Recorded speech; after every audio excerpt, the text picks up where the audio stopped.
Get right to this game between the Blazers and the Cavaliers. Cleveland victorious 105-100. LeBron James leading the charge on an 18-point comeback. He finishes with 33 points, 10 boards against the Blazers, including 14 scored in the fourth. Big finish there for LeBron. He's now tied with Steph Curry for the league lead in double-digit fourth quarters with 8 apiece. The dunk of the game came in the fourth. Check out Mo Williams to Tristan Thompson on the alley-oop. That lit up the crowd there at Quicken Loans.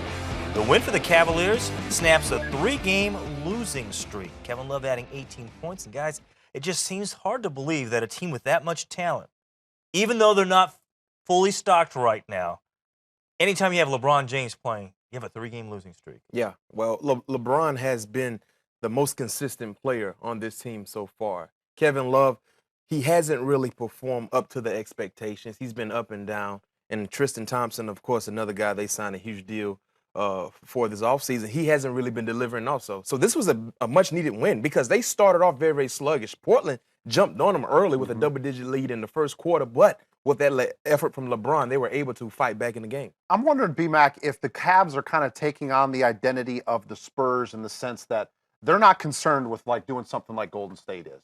They're just like, let's get to the postseason because they come into they ended last season banged up. They come into this season banged up without having Kyrie Irving. And I'm wondering, because we're already seeing LeBron James take a couple of days off here and there. I'm wondering if they're like, let's just hold this thing together, make sure we get into the postseason. At that point, hopefully everybody will be full strength, and maybe we can make a run to win this thing like we couldn't last year without having everybody healthy. I think the difference with the Cavs and the Spurs is that the Spurs have experience on experience.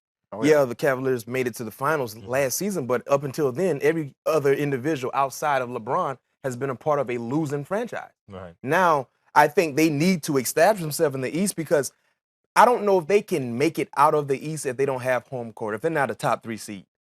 Because early on, if you're not a top 3 seed, that first round is going to be a battle. Right.